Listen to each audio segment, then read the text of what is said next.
Phosphor Dot fans, Earl at thelogbook.com, back in the arcade, back in '82, back to some vector graphics goodness. This is Sega's tac-scan, which was they marketed it as a converter game, which meant that most places you saw it, you were not seeing an original dedicated tac-scan machine.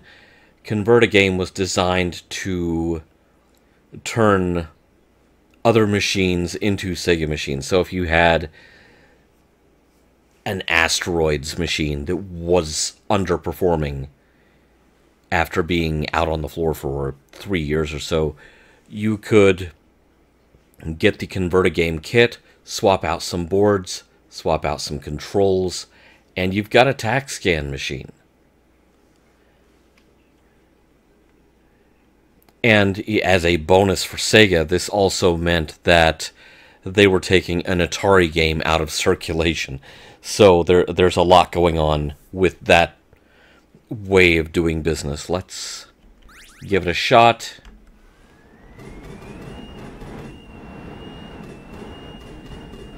This is not a game where you have 3 lives.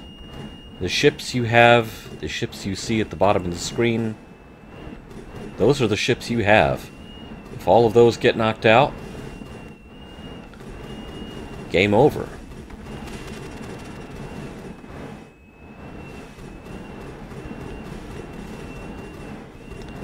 Which is why I'm doing as much avoiding as I am, frontal assault here. Because not avoiding is costly. You can pick up extra ships, but now it's time to take them head on. Ooh. You can collide with stuff, even in the 3D perspective, and yeah, it's brutal. There is no 3 lives. It's a really inventive way of displaying how much game you have left. You run out of those little ships, you're toast.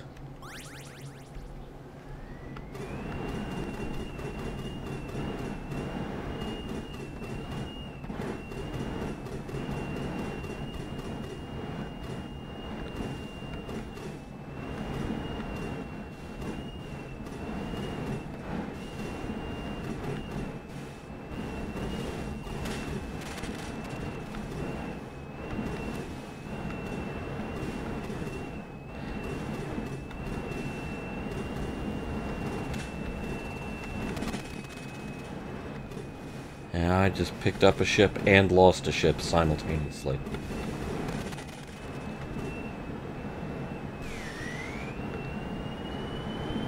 Alright, here we go.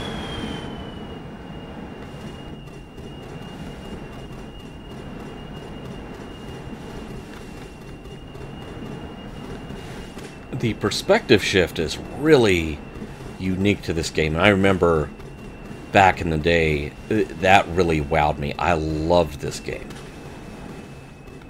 It is so hard to find a working one now. Oh! Just like it's hard to find me still alive in this game.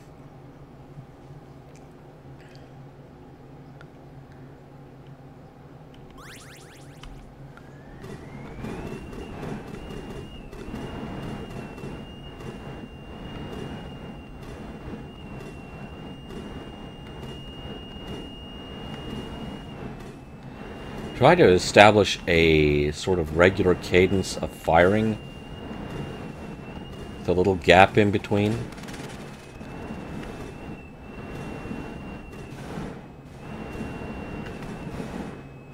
Because every time you hit the button, it removes the last shot you fired.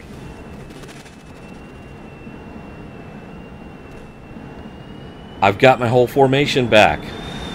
Let's kick butt.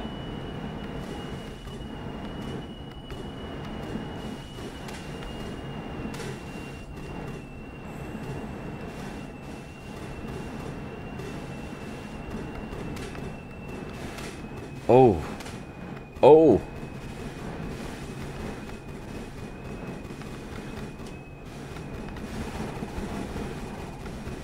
Oh, I hate that guy. Oh! You can pick up new ships even in the tunnel. And now you've got to navigate this tunnel. How cool is that?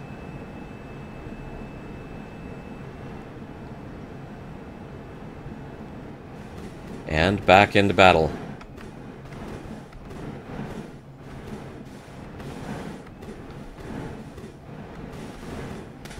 Oh! That's one way to take him out, face first, but I really don't recommend it. Oh, you cad! I just got that ship.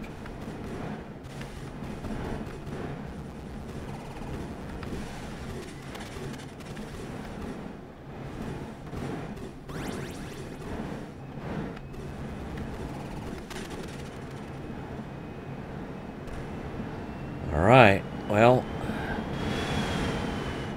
see how long this lasts. I'm starting to suspect not very long.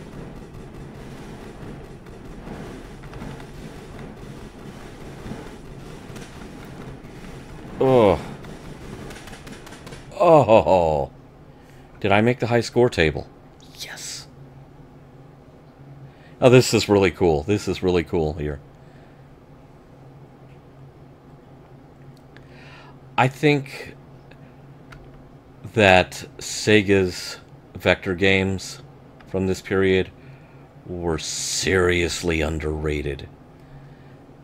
Because you had games like tac-scan, you had games like Eliminator, Eliminator was fantastic. Eliminator was another very unforgiving game. You know, there was no margin of error if you wanted to live very long in that game. And a lot of the vector graphics glory seems to go to Cinematronics and to Atari. And of course, Atari and Cinematronics both had some outstanding genre-defining games using XY graphics, but Sega's stuff was equally groundbreaking. I just don't think it was distributed as widely. And I don't know if the convert-a-game strategy had anything to do with that. It may have. Yeah, they may have leaned on that too much, but for whatever reason, I just did not see as many of the Sega Vector games out on the floor in many arcades. But when I did find them, I loved them.